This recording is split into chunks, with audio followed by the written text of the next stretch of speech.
The fire had been out for hours, but the ground still breathed heat. Smoke clung to the hollows of Pine Ridge like a bad memory that refused to leave. Officer Daniel Mercer thought he'd seen every aftermath a small town could offer: domestic disputes, overdoses, accidents no one talked about, but nothing prepared him for the German shepherd digging through the ashes of the old Calder farmhouse. The dog worked with purpose, paws bleeding, nose blackened, as if time itself were chasing him. When the shepherd stopped and began to whine, Daniel stepped closer. What emerged from the soot would fracture his sense of duty forever. If stories like this hold your attention, stay with it. Some truths unfold slowly, and they matter. The farmhouse looked smaller now that it was dead. What had once been a two-story sprawl of weathered pine and hand-nailed additions was reduced to a skeleton of beams, slumped inward like a body that had finally given up. Steam hissed softly where water met heat. The smell was sharp: burnt insulation, wet charcoal, something darker underneath that Daniel Mercer refused to name. He stood at the edge of the perimeter tape, boots sinking into blackened mud, radio clipped to his shoulder, still murmuring distant codes he wasn't listening to. The volunteer fire crew had cleared out at dawn. The state fire marshal wouldn't arrive until afternoon. Until then, Pine Ridge belonged to the quiet. Except for the dog. The German shepherd was large, older by the gray frosting his muzzle, but power still coiled under his singed fur. He dug near what had once been the kitchen, throwing ash behind him in violent arcs.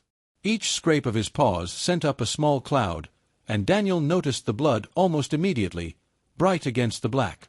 "Hey!" Daniel called, stepping forward. "Easy, boy." The dog didn't look at him. Daniel paused. Stray dogs were common this far out, but this one didn't move like a stray. There was discipline in his posture. Training. Purpose. The dog let out a low, broken sound, not quite a bark, not quite a whine, and dug harder. Daniel crossed the tape.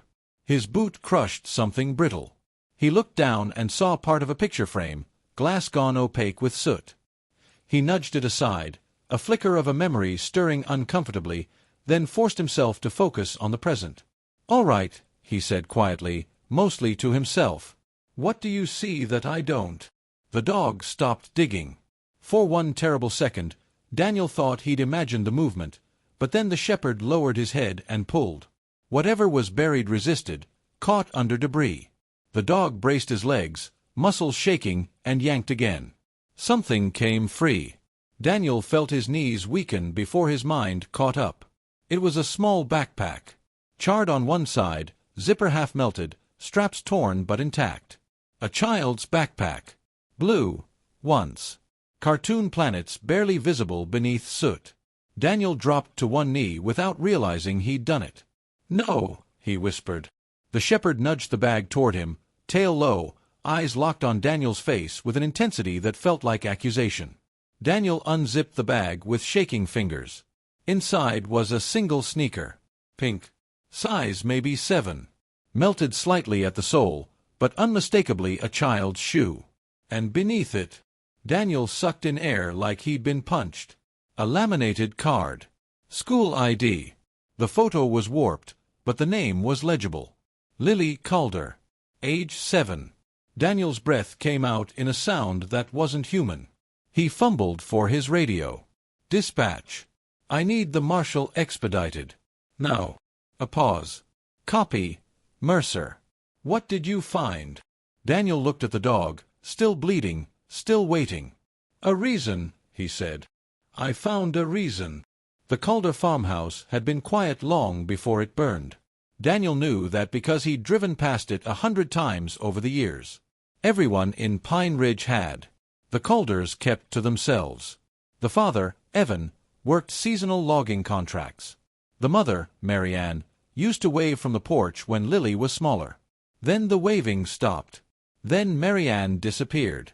Officially, she'd gone back east. Unofficially, people stopped asking. Daniel should have asked. He'd known Lily. Not well, but enough to recognize her smile from the ID. Enough to remember the way she'd once hidden behind her father's leg during a town picnic, peeking out like the world was something to be tested carefully. Daniel pushed himself upright, legs trembling. He scanned the ruins with new eyes. This wasn't just a fire scene. It was a grave that had been interrupted. The shepherd sat down abruptly, chest heaving. "Hey," Daniel said, crouching again. He extended a hand slowly.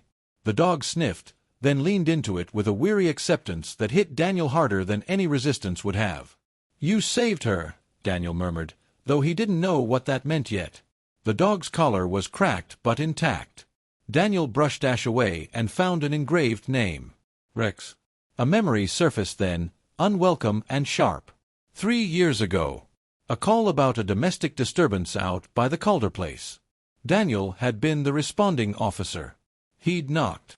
Evan Calder had answered, shirtless, eyes glassy, the dog barking behind him from inside. "Everything's fine," Evan had said, too fast. "Dog just got loose. Wife's sleeping." Daniel had smelled whiskey. Heard something shift inside the house. A child's cough, maybe. Rex had stared at Daniel from behind Evan's legs, ears pinned, silent. Daniel had let it go. The memory settled in Daniel's chest like a weight he could never dislodge. Sheriff Tom Halvorson arrived 20 minutes later in his unmarked truck, gravel crunching loudly in the stillness. He took one look at Daniel's face, then followed his gaze to the backpack. "Well," Tom said slowly, "that's not good." Daniel stood. "Where's Evan Calder?" Tom scratched his jaw. "No one's seen him since last night. Fire chief says blaze started around 2 a.m. Neighbors reported it late." Daniel felt something cold unfold in his stomach. "You think he got out?" Tom hesitated just long enough. "I think," he said carefully, "we don't know what he wanted anyone to find." Rex let out a low growl. Tom noticed. "That your dog?" Daniel shook his head. "He's Lily's." Tom exhaled through his nose. "Of course he is." They stood there, 3 figures amid the wreckage, 2 men bound by badges and silence, 1 dog bound by loyalty that had outlived its owner. "We'll need to treat this as a potential homicide," Daniel said. Tom's eyes flicked to him. "You sure you want to open that door?" Daniel met his gaze. "I already did." Tom studied him for a moment, then nodded. "All right. But this stays quiet until we know more." "That's not your call." "It is in a town this small," Tom replied. "You push too hard, you tear things apart." Daniel looked down at Rex. At the blood on the dog's paws. "Some things deserve to be torn apart." They wrapped the backpack in evidence plastic. Daniel insisted Rex come with him. The vet would have to clean his wounds. Tom didn't argue. As Daniel opened the cruiser door, Rex paused, looking back at the ashes. His body trembled, not with fear, but with unfinished duty. "I know," Daniel said softly. "We're not done." Rex climbed in. Daniel shut the door and rested his forehead against the cool metal of the roof for a moment longer than necessary. The fire was out. But whatever had been buried here had just begun to burn. Rex whimpered once as the cruiser pulled away from Pine Ridge Road, then went still, eyes fixed on the rear window as the burned farmhouse disappeared behind a curtain of trees. His body trembled, not from pain alone, Daniel realized, but from restraint. The kind that came from being pulled away before the work was finished. Daniel drove with one hand tight on the wheel, the other resting near the dog's shoulder, as if physical contact could anchor them both. The smell of smoke lingered in the car, embedded in fabric and skin. It would not wash out easily. The vet clinic sat at the edge of town, a converted ranch house with a flickering sign. Dr. Elaine Porter was already waiting when Daniel arrived. Someone had called ahead. "Put him on the table," she said gently, though her eyes hardened when she saw Rex's paws. "Jesus! He did this himself." "He wouldn't stop," Daniel replied.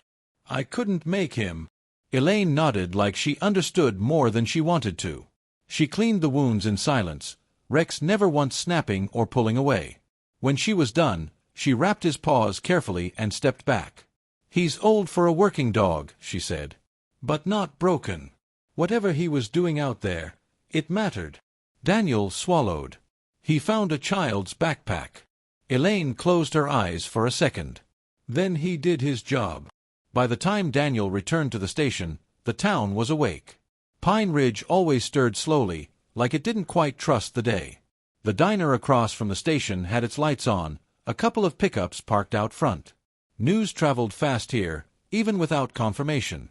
Inside, Sheriff Halvorson stood near the bulletin board, phone pressed to his ear, his voice low and clipped. He looked up when Daniel entered, eyes narrowing just slightly, calculation, not surprise. "We'll talk later," Tom said into the phone, then hung up. "You took the dog to the vet?" "He's stable," Daniel said. "He's staying with me." Tom didn't argue. That worried Daniel more than resistance would have. "What did the marshal say?" Daniel asked. "Delayed. Accident on Route 9. He'll be here by morning." Daniel frowned. "That's convenient." Tom's jaw tightened. "You implying something?" "I'm implying time matters," Daniel replied. "If Evan Calder is gone, we need to know where." Tom gestured toward the back office. "We found something." The evidence room smelled faintly of disinfectant and old paper. On the table lay the contents of the backpack, carefully arranged. The sneaker. The school ID. A folded piece of paper, edges singed but legible. Daniel's pulse spiked. "What's that?" "Came out of the front pocket," Tom said. "Fire didn't touch it much." Daniel unfolded the paper slowly. The handwriting was uneven, childish. "If anyone finds this, please help Rex find me. Daddy said I have to stay quiet. I'm scared. I miss Mommy." Daniel's vision blurred. Tom cleared his throat. "No remains found yet. Could be she wasn't home." Daniel looked up sharply. "You believe that?" Tom held his gaze. "I believe we don't jump to conclusions." "That's a note from a trapped child," Daniel said, voice rising despite himself. "She was alive when the fire started." Tom's eyes flicked to the door. "And if that's true, where's Evan?" The question hung between them, thick with implication. They found Evan Calder's truck just after sunset, abandoned near the old quarry road, half a mile from the burn site. Driver's door open. Keys still in the ignition. No sign of a struggle. No blood. Rex stiffened the moment Daniel opened the cruiser door. He sniffed the air, ears forward, then pulled hard against the leash toward the woods. "Easy," Daniel murmured, though his own heart was pounding now. Tom watched from behind. "You sure you want to let the dog lead?" Daniel didn't answer. He didn't need to. Rex took them off the road, into dense brush where the light thinned and the air cooled. The dog moved with certainty, following something only he could sense. Daniel followed close behind, hand on his holster, every step crunching leaves too loud in the quiet. They reached a clearing 20 yards in. And stopped. The ground was disturbed. Recently. A shallow pit, hastily covered with loose soil and pine needles. Daniel knelt, brushing aside debris. A small jacket emerged. Pink. Charred at the edges. Daniel's breath caught painfully in his chest. Tom swore under his breath. "No," Tom said. "No, no." Daniel dug faster, hands shaking. But there was no body beneath. Just the jacket. Folded. Placed. Rex whimpered and circled, confused, then sat abruptly, staring into the trees beyond the clearing. Daniel followed his gaze. There were footprints. Small ones. Leading away. "She walked," Daniel whispered. "She got out." Tom stared at the tracks, then at Daniel. Something like fear crossed his face. "If she's alive," Tom said slowly, "someone helped her." Daniel stood. "Or someone hid her." They argued back at the station. Not loudly. Pine Ridge didn't do loud arguments. But the tension crackled all the same. "We call state police," Daniel said. "No." Tom shook his head. "Not yet. You're protecting someone." Tom's eyes flashed. "I'm protecting this town." Daniel laughed, short and bitter. "From what?" "The truth." Tom leaned forward. "From tearing itself apart over suspicion. You think people here don't know the Calders were trouble? You think they won't start pointing fingers?" Daniel thought of the note. Of Lily's handwriting. "She trusted someone," Daniel said. "Someone told her to stay quiet." Tom didn't respond. That silence told Daniel everything. It was Rex who broke it. The dog rose suddenly, head snapping toward the door. A low growl rumbled in his chest.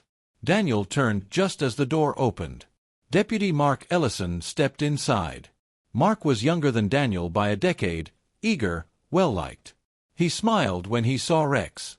"Heard about the dog," Mark said. "Poor thing." Rex bared his teeth. Mark froze. "What's his problem?" Daniel studied him carefully. "You ever watch Lily Calder?" Mark blinked. "What? Babysit? Give her rides? Anything like that?" Mark laughed nervously. "No. Why would?" Rex lunged. Daniel barely held the leash as Rex snarled, eyes wild, body rigid with rage. "Get him out of here!" Mark shouted. Daniel didn't move. Rex strained toward Mark, then stopped, sitting abruptly, staring. Mark's face had gone pale. Tom stepped between them. "Enough. Daniel, take the dog home." Daniel didn't miss the way Tom avoided looking at Mark. That night, Daniel didn't sleep. Rex paced his living room, restless, stopping occasionally to press his nose against the door as if listening for something far away. At 2:17 a.m., Rex let out a sharp bark and ran to the window. Daniel followed. Headlights flickered at the edge of his property, then disappeared. A moment later, his phone buzzed. Unknown number. "Stop digging." Daniel stared at the screen. Rex growled softly. Daniel typed back with steady fingers. "Where is she?" The reply came almost instantly. "If you want her safe, walk away." Daniel looked at Rex, at the fire-scarred paws, at the eyes that had never stopped searching. "I'm not walking away," he said aloud. Rex barked once, sharp and certain. Somewhere in the dark, someone had made a terrible mistake. The text message burned in Daniel's pocket like a live coal. He didn't show it to Tom. Didn't log it. Pine Ridge had too many shadows for paperwork to feel safe anymore. Instead, he sat at his kitchen table while Rex lay at his feet, head resting on bandaged paws, eyes alert even in stillness. "Someone knows," Daniel said quietly. "And they're scared." Rex lifted his head, ears twitching. Daniel poured coffee he didn't drink and stared at the wall where an old town map hung, yellowed and curled at the edges. His father had given it to him years ago, back when being sheriff had still seemed like something honorable, not just survivable. Old Quarry Road. Abandoned logging cabins. The church camp by Black Creek. Places people forgot. At 3:41 a.m., Rex rose and went to the back door, nose pressed to the crack. He let out a low, urgent whine. Daniel grabbed his jacket and gun. "All right," he said. "Show me." They drove without headlights once the road narrowed, moonlight silvering the trees. Rex stood between the seats, balanced and intent, every muscle wired forward. The quarry road ended where the earth fell away into darkness. Daniel parked and listened. Nothing. Then, movement. A flashlight beam flickered once, far off, then vanished. Daniel followed Rex down a narrow trail he hadn't known existed, boots slipping on damp stone. The smell of water grew stronger. Black Creek whispered somewhere ahead. They reached a clearing where a single cabin crouched low, roof sagging, windows dark. Smoke curled faintly from a crooked chimney. Rex stopped and sat. Daniel raised his gun. "Police," he called. "Come out." Silence. Then the door opened slowly. Deputy Mark Ellison stepped into the light. Daniel felt something inside him go very still. "Daniel," Mark said, hands raised. "You shouldn't be here." "Where is she?" Daniel asked. Mark swallowed. "She's safe." "Where?" Behind Mark, a small figure moved. Lily stepped into the doorway. She looked smaller than Daniel remembered. Thinner. Soot-streaked. But alive. Daniel dropped to his knees. Rex surged forward, leash slipping from Daniel's hand as the dog bounded toward her. Lily fell to the ground as Rex reached her, laughing and crying at once as the dog licked her face, whining like his heart had finally broken open. "I told him you'd come," Lily said, clutching Rex's fur. "I told him." Daniel's vision swam. "Who?" he managed. Lily looked at Mark. "Daddy said Mark would keep me safe." Daniel stood slowly. "Safe from who?" he asked. Mark's shoulders slumped. From Evan. The truth came out in pieces. Evan Calder hadn't planned to kill anyone. He'd planned to scare Marianne when she tried to leave. The fire was an accident. Panic had done the rest. Evan fled, believing Lily had already escaped with Rex. He never knew she'd gone back for her backpack. Mark had found Lily wandering near the road, dazed and coughing. He'd hidden her, telling himself it was temporary, that he'd figure out how to return her once things cooled down. But then the sheriff said to keep it quiet, Mark said, voice shaking. Said the town couldn't handle another scandal. Said we'd protect her. Daniel turned slowly to the trees behind them. Sheriff Halvorsen stepped forward into the moonlight. I was trying to keep her alive, Tom said. And this town intact. Daniel's laugh was hollow. You let people think she burned. Tom's eyes were tired. People believe what makes things easier. Rex growled, stepping protectively in front of Lily. You betrayed your badge, Daniel said. Tom nodded once. I know. The sound of approaching sirens cut through the night. State police, finally. Tom took a step back. I'll tell them everything. Daniel watched him go, feeling nothing but exhaustion. Morning came soft and pale. Lily sat in the back of an ambulance, wrapped in a blanket, Rex's head in her lap. She waved when Daniel passed. Thank you for listening, she said. Daniel nodded. I should have sooner. Rex would stay with Lily. There was no question. As the sun burned off the last of the smoke, Pine Ridge looked almost peaceful again. Almost. Daniel stood alone by the road, ash still clinging to his boots, and understood something he'd avoided his whole career. The worst fires weren't the ones that burned houses down. They were the ones people helped hide. But sometimes, if you were lucky, something loyal and stubborn would dig through the ashes anyway.